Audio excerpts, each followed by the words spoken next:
I have to say that Felix's presentation is a tough act to follow. I can't promise to show really cool pictures of mosquitoes spitting. I think that was just amazing. Okay, we're up. So thanks very much for everyone coming, and nice opportunity to just talk about some work we're doing on a new IRS product. And without further ado, let's get into that. The product is SumiShield. It's a 50 WG, which is a water dispersible granule containing 50% clothianidin. And this product is for use in indoor residual spray programs. It is actually the first new mode of action chemistry in over 30 years, in fact, closer to 40 years, which is an awful long time to wait for a new IRS chemistry. This product is a neonicotinoid, so it belongs to the IRAC Group 4A mode of action chemistry. Such new chemistry is really, really desperately needed. And we'll hear again and again today and the rest of the week about resistance, particularly resistance in mosquitoes to pyrethroids, but also to carbamates and to OPs and to DDT, and recently, very concerningly, resistance to actelic in Ghana and other parts of the world. So this chemistry is absolutely desperately needed to allow those chemistries to carry on being used in rotational strategy. So this product is a water dispersible granule, so it makes it a nice dust-free product, and that product readily dilutes in water, so it can be used obviously in compression sprayers, which is how IRS products are applied. So in setting out this product development, we obviously had to decide what dose rate to use, and of course we started a lot of extensive laboratory studies on a wide range of surfaces, including things like banana leaves, corrugated iron, wood, vinyl, and here are some mud-baked bricks sun-baked bricks being evaluated. And after all that work, we confirmed that 300 milligrams per square meter of the active ingredient was really the ideal combination to give you good efficacy, but also long-lasting efficacy. So we do.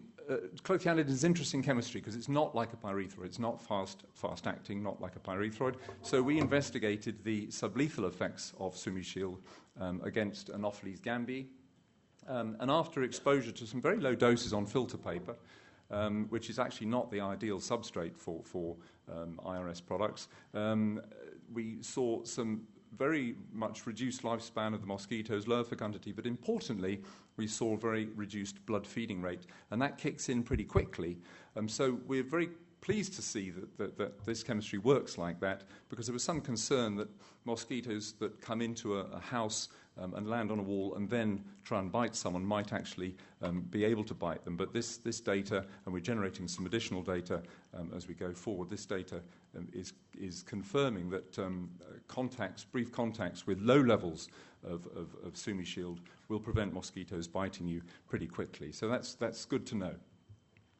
So where are we with the WHO's World Health Organization pesticide evaluation trials?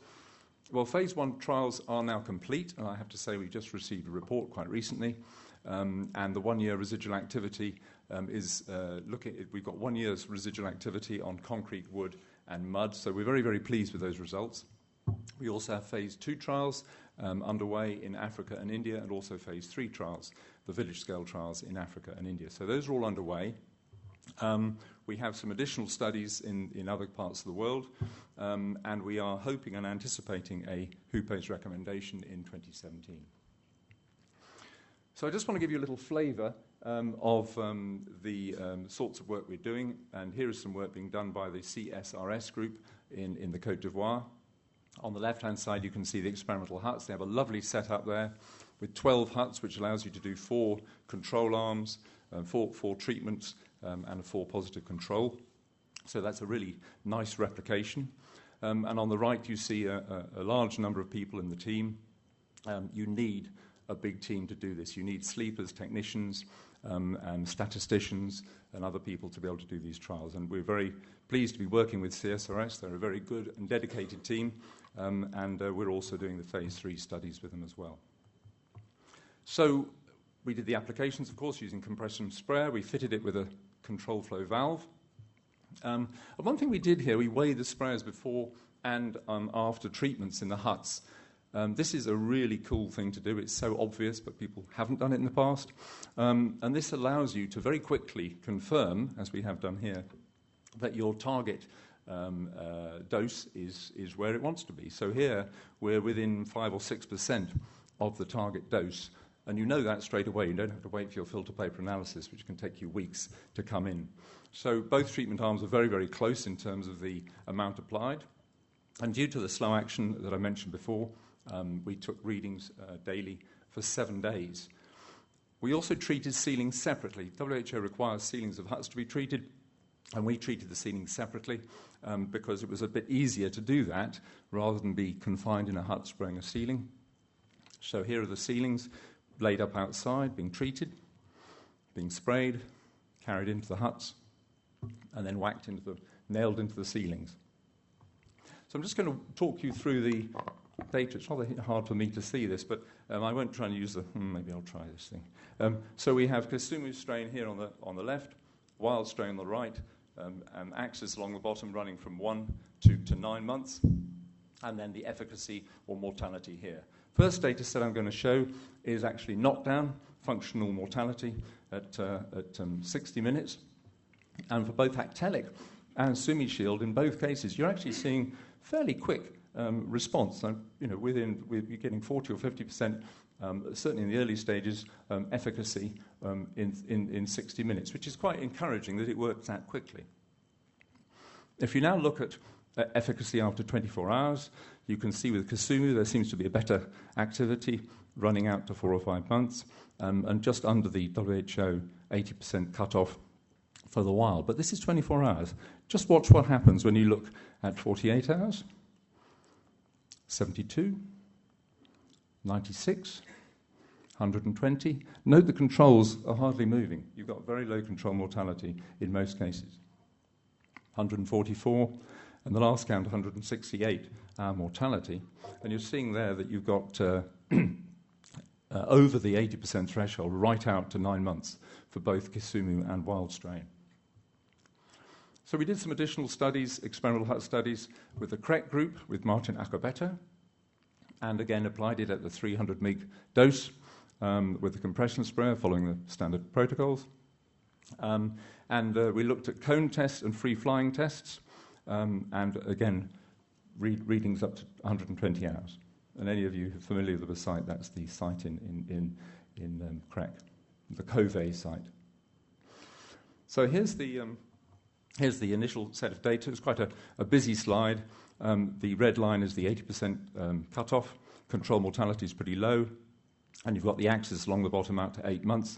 Deltamethrin against the free-flying Kisumu susceptible strain is struggling to work past 4 months, but we see that SumiShield is pleasingly working out to 8 months. Look at the free-flying resistant strain now, and this strain has got a lot of resistance to, it's got KDR and GS, glutathione S transferase resistance, and MFO. You can see there's quite an impact of the deltamethrin resistance there for the mosquitoes, but SumiShield pleasingly is still working very nicely. Just looking at the cone test data, a little bit of control mortality. I'm just going to step you through this cone test first for the controls, then deltamethrin, and then the SumiShield. A little bit of control mortality early on in the tests, but we're able to control that as the test methodology improved. So this is the susceptible strain for Gambi in the huts, and deltamethrin again isn't really working past about 3 months. Pleasingly, SumiShield is working right out to that 8-month period. If you look now at the controls, again for the resistant strain, not a surprise, deltamethrin is really struggling to work past 1 week. And SumiShield pleasingly is working out to 5 to 7 months. So just in summary then, this is an exciting new mode of action insecticide for vector control. And as I said earlier on, this meets a very urgent and desperate need to combat resistance and to give us something to rotate with Actelic particularly, and also FlyCam, because there's nothing else there. Once those products are gone, we're going to have lost them. We're seeing, we think, about 9 months of activity, but 6 to 9 months is a conservative estimate. Obviously, this is a very valuable tool for use in resistant management programs. This is a great formulation. It's really easy to use. It readily dilutes in water. It's odorless, it's dust-free, easy to use sachets, all of those nice features. Easy to transport, very lightweight. It's only a 150-gram sachet. You're not lugging around large amounts of material. And it has very low mammalian tox, so this is sort of category 3, category 4 type of toxicity. And we are hoping for a recommendation in 2017. Thank you.